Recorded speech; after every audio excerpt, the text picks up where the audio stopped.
आप सबको जय मसीह की। मैं प्रभु के वचन के साथ आपके सामने में हूँ। एक्चुअल में मैं सोच रही थी प्रभु के बारे में। हम बोलते ना कि हमारा उठना बैठना चलना फिरना उसको भाता रहे, प्रभु को भाता रहे हमारा उठना बैठना चलना देखना बोलना, है ना। लेकिन आपको मैं बताऊँ, वो तो भाता ही है। प्रभु को भाएगा जब आप उसके वचन के अनुसार चलोगे, उसके वचन को मनन करोगे, उसके वचन को थाम करके आगे बढ़ोगे, तो वो प्रभु को भाता है।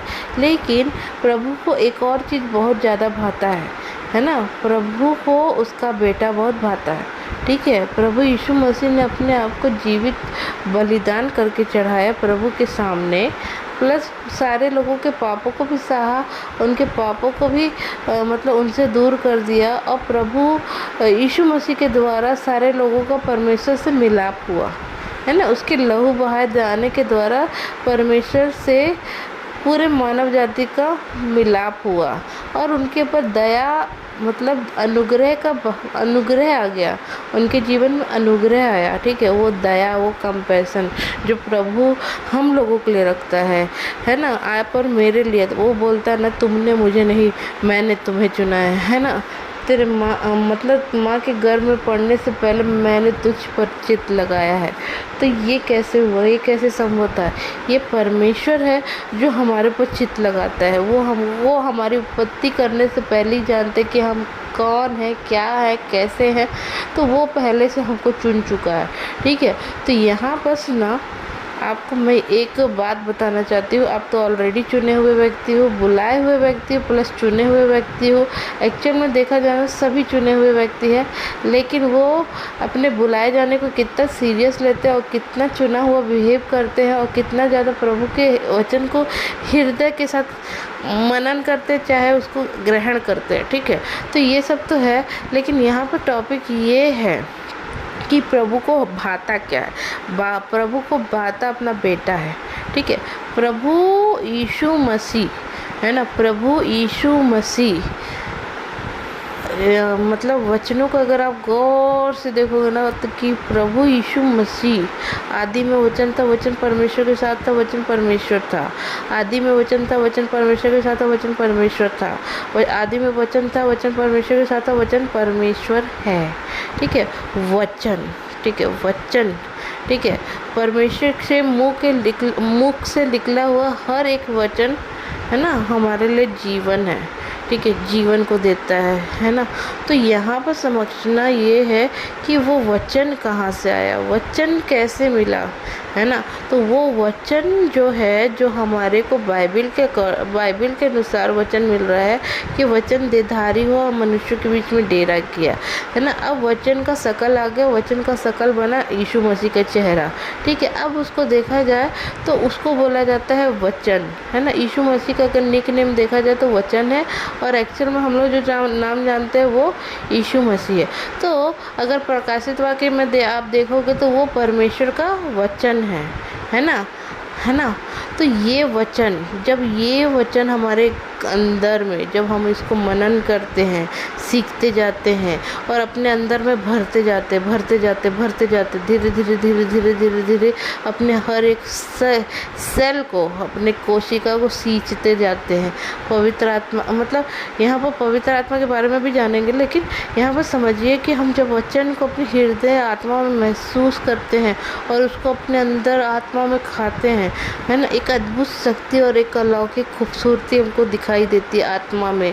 और वो वचन के द्वारा हमारा हर एक अंग हर एक सेल रोपा जाता है ना, सींचा जाता है। वो पूरी रीति से पोषक, अब वो पोषक तत्व खाद कहाँ से मिलता बता रही हूँ।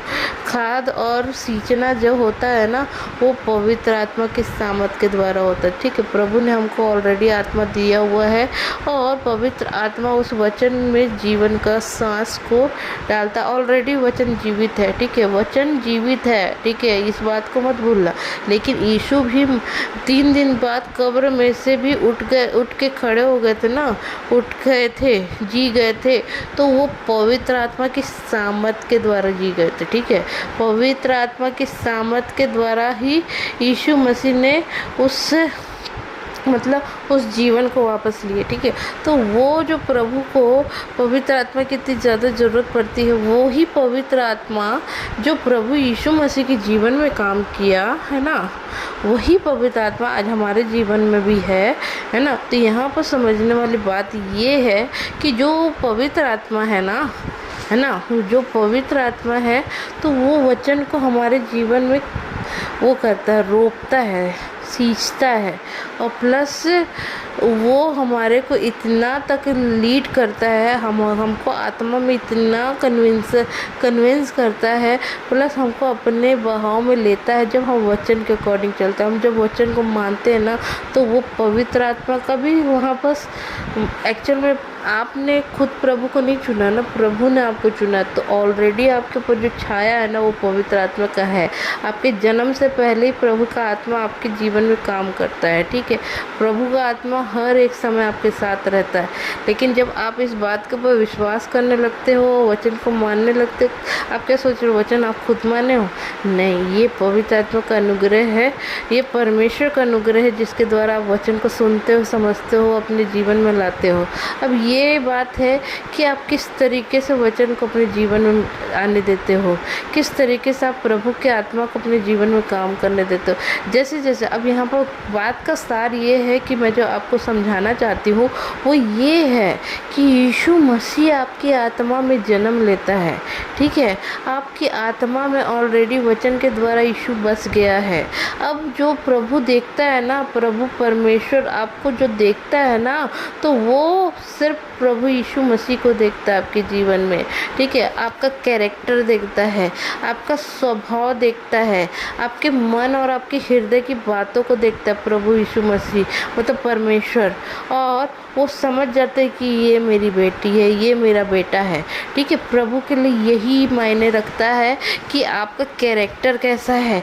तो प्रभु में दान वरदान तो इम्पोर्टेंट है, सब चीज़ इम्पोर्टेंट है, लेकिन कैरेक्टर बहुत इम्पोर्टेंट है, प्योरिटी बहुत इम्पोर्टेंट है। वो प्योरिटी के साथ प्रभु यीशु मसीह अपने जीवन को जिया है। हर एक समय परमेश्वर ने उसको देखा है, हर एक समय परमेश्वर ने उसको जांचा है, हर एक समय परमेश्वर की दृष्टि उसके ऊपर रही। वैसे ही आज जब हम प्रभु के वचन और उसके हृदय के साथ चलते हैं ना, तो प्रभु की दृष्टि हमारे ऊपर हमेशा लगातार बनी रहती है। वो आपको लगता है कि हे पिता, ये परिस्थिति मेरे पर भारी पड़ रहा है, मैं कैसे करूँ, ये वो, आप भले शिकायत कंप्लेन करते रहते होगे, लेकिन प्रभु का दृष्टि एक पल, एक क्षण के लिए भी आपके ऊपर से हटा नहीं है ना। तो वो अद्भुत परमेश्वर जो आपको कभी नहीं छोड़ता, कभी नहीं, वो ना अद्भुत है। तो इसलिए है ना, बात का ये है कि चलना तुझे भाता रहे, मेरा उठना, मेरा बैठना, चलना, देखना, सुनना, है ना, सब कुछ तुझे भाता रहे, है ना। भाता तब रहेगा जब आप वचन में रहेंगे, भाता तब रहेगा जब आप आत्मा में रहेंगे, भाता तब रहेगा जब आपका जीवन प्रभु में प्रकाशित रहेगा, भाता तब रहेगा जब आप परमेश्वर के राज्य की ओर मन लगाएंगे, है ना। जैसे, है ना। और बहुत सारा चीज़, मतलब बहुत सारी और भी बातें हैं जिसको आप और मुझे समझने की ज़रूरत है। इसलिए मेरा उठना, बैठना, चलना तुझे भाता रहे, है ना। तो इसमें भी यही बता रहा है कैरेक्टर, ये भी कैरेक्टर को ही दर्शा रहा है कि मेरा उठना, बैठना, चलना तुझे भाता रहे, है ना। दुनिया को भाए ना भाए, लेकिन प्रभु की बुद्धि और दुनिया की बुद्धि में फ़र्क है ना। दुनिया के लोग मतलब हमेशा अगर वो मोटिवेट भी होते होंगे तो वो लोग बोलते हैं, मतलब उनका मोटिवेशन और आपके मोटिवेशन में फ़र्क है। आप दुनिया के नहीं, आप स्वर्गीय व्यक्ति हो, आपको स्वर्गीय दृष्टिकोण, स्वर्गीय बुद्धि और यीशु मसीह के ज्ञान के साथ ही चलना है।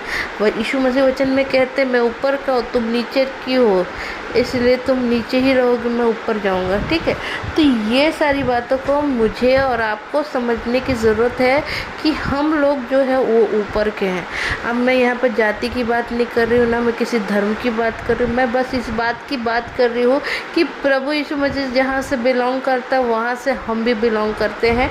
इसलिए हमारा जो स्वभाव है वो प्रभु में एक मतलब प्रभु को प्रकाशित करने वाला स्वभाव होना चाहिए। जब हमारे स्वभाव में हम जब चले उठे बैठे तो हमारे जीवन से प्रभु प्रकाशित होना चाहिए। ये बहुत ही गहरा बात है, लेकिन इसको मुझे और आपको समझने की बहुत ज़्यादा ज़रूरत है ना। तो प्रभु आप सबको आशीष दे। मैं विश्वास करती हूँ प्रभु ने आपके आत्मा से बात किया। आमेन। मैं आपसे बात करने नहीं आई थी, मैं आपसे आत्मा से बात करने आई थी, क्योंकि प्रभु आत्मा है, मैं भी आत्मा, मतलब हम तो शरीर के भाव में रहते हैं, शरीर में हम डेरा करते हैं, लेकिन हमको तो आत्मा के भाव में प्रभु के पास जाना ना।